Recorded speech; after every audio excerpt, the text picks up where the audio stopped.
মসজিদে ঢুকে মুসলিমদের খুঁজে খুঁজে বের করে মারার হুমকি দিয়েছেন মহারাষ্ট্রের বিজেপি বিধায়ক নীতিশ রানে।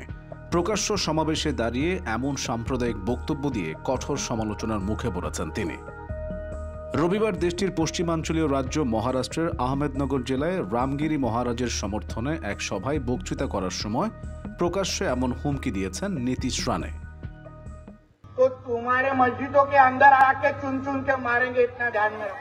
দেশটির সংখ্যালঘু মুসলিমদের উদ্দেশ্যে প্রকাশ্যে এমন হুমকি দেওয়ায় ব্যাপক সমালোচনার মুখে পড়েছেন বিজেপি দলীয় এই বিধায়ক। একই সঙ্গে তার বিরুদ্ধে থানায় 2টি এফআইআর দায়ের করেছে পুলিশ। প্রসঙ্গত, ইসলাম এবং মহানবী হযরত মুহাম্মদ সাল্লাল্লাহু আলাইহি ওয়াসাল্লাম সম্পর্কে অবমাননাকর মন্তব্য করে গত মাস থেকেই উস্কানিমূলক বক্তব্য দিয়ে আসছে রামগিরি মহারাজ। এ নিয়ে রাজ্য জুড়ে তীব্র উত্তেজনা তৈরি হয়। শুক্রবার আহমেদনগরে রামগিরি মহারাজের সমর্থনে এক সভায় নীতিশ রানে বলেন, রামগিরি মহারাজের বিরুদ্ধে কোনো কথা বললে মসজিদে ঢুকে খুঁজে খুঁজে মুসলিমদের মারব, এটা মাথায় রেখো। দেশটির সংবাদ মাধ্যম হিন্দুস্তান টাইমসের এক প্রতিবেদনে এই তথ্য জানানো হয়েছে। এতে বলা হয়েছে, রবিবার আহমেদনগরে এক জনসভায় অংশ নিয়েছিলেন বিজেপি বিধায়ক নীতিশ রানে। ওই সময় তিনি মসজিদে মসজিদে ঢুকে মুসলিমদের ওপর হামলা চালানোর হুমকি দেন। তার এমন সাম্প্রদায়িক মন্তব্যের তীব্র সমালোচনা করেছেন বিরোধীরা।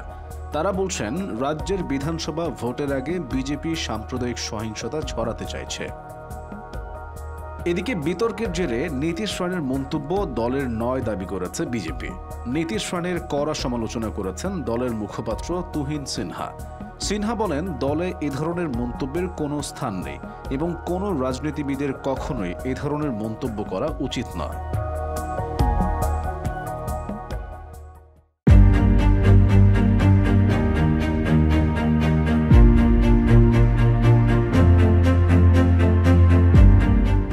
গাজা যুদ্ধকে কেন্দ্র করে ইরান ইসরায়েলের মধ্যকার ছায়াযুদ্ধ এখন প্রকৃত যুদ্ধের রূপ নেওয়ার দ্বার প্রান্তে।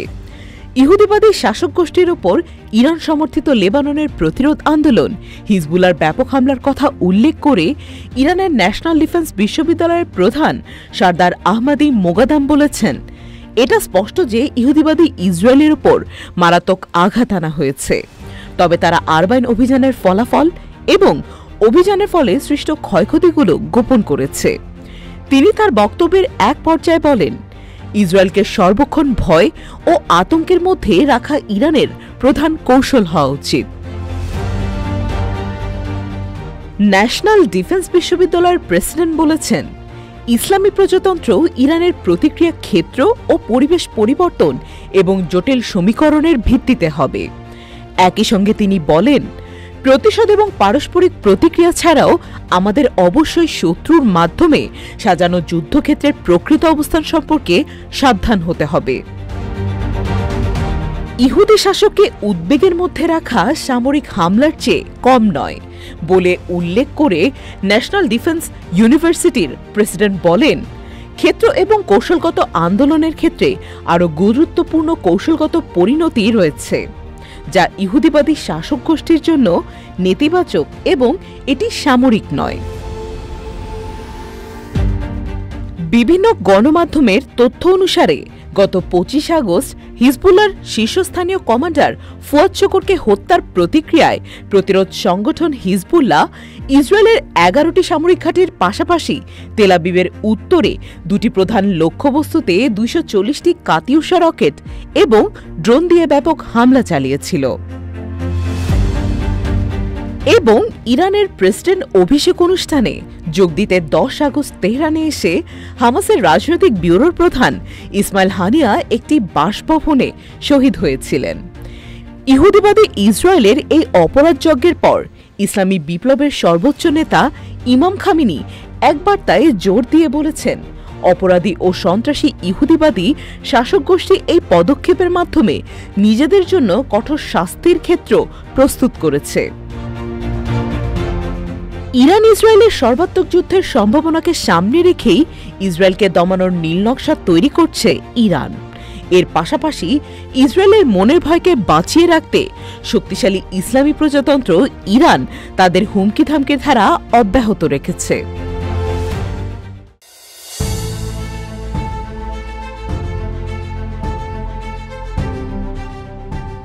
এই মুহূর্তে বিশ্বের সবচেয়ে ক্ষমতাধর রাষ্ট্রপ্রধান হিসেবে বিবেচিত রুশ প্রেসিডেন্ট ভ্লাদিমির পুতিন। সবার থেকে এক ধাপে গিয়ে চিন্তা করার ক্ষেত্রেও বিশ্বজুড়ে বেশ প্রশংসিত পশ্চিমা বিশ্বের এই ত্রাস। এবার শক্তিশালী এই রাষ্ট্রনেতা বয়স থামানোর ঔষধ তৈরির কাজ শুরু করতে রাশিয়ার বিজ্ঞানীদের নির্দেশ দিয়েছেন। জানা গেছে নিজের জন্য নয়, দেশের জন্যই এই ঔষধ তৈরি করতে বলেছেন পুতিন। বুধবার এক প্রতিবেদনে এই তথ্য জানিয়েছে ভারতীয় সংবাদ মাধ্যম এনডিটিভি।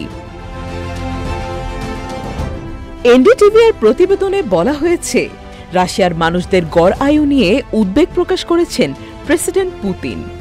যাতে তাদের আয়ু বাড়ে তার জন্য রাশিয়ার বিজ্ঞানীদের দ্রুত বার্ধক্য রোধকারী বা অ্যান্টি এজিং চিকিৎসা পদ্ধতি আবিষ্কার করতে এই নির্দেশ দিয়েছেন তিনি। গত জুন মাসেই এই নির্দেশ দিয়েছিলেন পুতিন। সম্প্রতি মেদুজা ও সিস্টেমা নামে দুইটি সংবাদ মাধ্যমের তদন্তমূলক প্রতিবেদনে এই তথ্য উঠে এসেছে। আপাতত বার্ধক্য ঠেকিয়ে 2030 সালের মধ্যে 1,75,000 মানুষের জীবন বাঁচাতে চায় রাশিয়া। প্রেসিডেন্ট নির্দেশ পাওয়ার পরই স্বাস্থ্য মন্ত্রণালয় থেকে একাধিক গবেষণা প্রতিষ্ঠানে যোগাযোগ করা হয়েছে। সেখানের চিকিৎসক গবেষকদের এমন ঔষধ বা চিকিৎসা পদ্ধতি আবিষ্কার করতে বলা হয়েছে, যা সাধারণ মানুষের বয়স বা বার্ধক্য রুখে দেবে। সম্প্রতি রাশিয়ার উপপ্রধানমন্ত্রী টাটিয়ানা গোলিকোভাও এমন তথ্য নিশ্চিত করে বলেছেন, অত্যাধুনিক প্রযুক্তি ব্যবহার করে এমন চিকিৎসা পদ্ধতি আবিষ্কার করা হবে যা আয়ু বাড়াবে এবং জীবনের মান উন্নয়ন করবে। ইতোমধ্যে গবেষণা কার্য শুরু করা হয়েছে বলে জানিয়েছে রাশিয়া। সাধারণ চিন্তায় মনে করা হয় বার্ধক্য ঠেকানো যায় না, কারণ বার্ধক্য প্রাকৃতিক নিয়ম। কিন্তু জেনেটিক বিজ্ঞানীদের অনেকে মনে করেন যে বার্ধক্য ঠেকানো যায়। পুতিনের বিজ্ঞানীরা কতটা সফলতা লাভ করবেন সেটা সময়ই বলে দেবে।